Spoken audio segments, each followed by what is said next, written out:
বিকাশের মাধ্যমে কোনো লেনদেন আর আমরা করবো না। আমরা আনুষ্ঠানিকভাবে আপনাদের মাধ্যমে বিকাশকে আমরা বয়কট করলাম। আনুষ্ঠানিকভাবে ছিঁড়ে দেওয়ার মাধ্যমে আমাদের দোকানের বিক্রি যদি একেবারে জিরো পর্যায়ে আসতে পারে, কিন্তু বিকাশের মাধ্যমে কোনো লেনদেন আজ থেকে আমরা করব না ইনশাআল্লাহ। আর 2 নম্বর, আমাদের এখানে কিন্তু বিকাশ পেমেন্টের কিন্তু একটা সুযোগ ছিল। তো বিকাশ পেমেন্টের মাধ্যমে আমাদের প্রতিদিনের লেনদেনের প্রায় 50% কিন্তু বিকাশের লেনদেনের মাধ্যমে হতো। ইনশাআল্লাহ এই ঘোষণার পর থেকে আমরা আগেই শুরু করেছি, কিন্তু এরপর থেকে আমরা একেবারে মানে জিরো টলারেন্স নীতিতে যাচ্ছি। বিকাশ এখানে আমাদের যে আছে, বিকাশটাকে আমরা না করে দিলাম। এখানে আমাদের দোকানের নম্বর রয়েছে বিকাশে 011511597617। এখন থেকে এই নাম্বারে বিকাশের সকল প্রকার লেনদেনকে আমরা বয়কট করে দিলাম। কোনো লেনদেন হবে না। আনুষ্ঠানিকভাবে আমাদের ডাস্টবিনে ছুঁড়ে ফেলে দিয়ে আমাদের প্রতিবাদকে আমরা রাখলাম। কেন? আমার যদি আরও কিছু করার থাকতো আমরা তাই করতাম।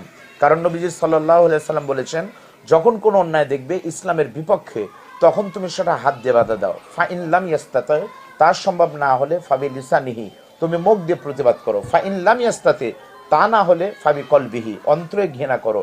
আর এই অন্তরে ঘৃণা করা ওয়াজালিকা আদাফুল ইমান, ইমানের সর্বনিম্ন একটি স্তর।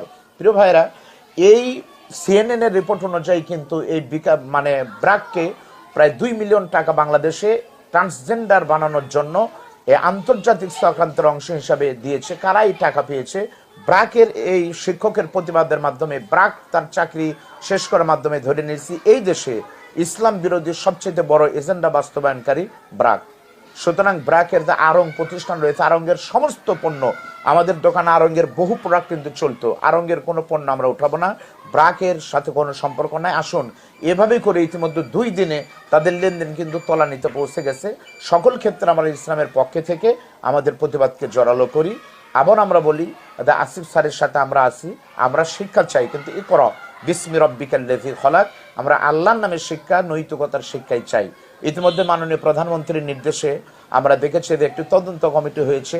আরবি বিশ্ববিদ্যালয়ের সম্মানিত ভাইস চ্যান্সেলর, ঢাকা বিশ্ববিদ্যালয়ের প্রতিনিধিত্ব প্রফেসর ডক্টর আব্দুর রশিদ স্যারের মাধ্যমে, এবং সেখানে ডক্টর জাফরউদ্দিন কামালউদ্দিন সালেহি আমাদের রয়েছেন, তিনি তার মাধ্যমে অনেকেই কিন্তু 5 সদস্যের কিন্তু একটি সদস্য হয়েছে এই তদন্ত কমিটি। তদন্ত কমিটির রিপোর্টের মাধ্যমে এটাকে জোর প্রতিবাদ জানাচ্ছি। শিক্ষার সিলেবাস থেকে আমাদের আগামী প্রজন্মগুলোকে যেন আর নাস্তিক করা না হয়, এই বিষয়টি অবশ্যই আসবে।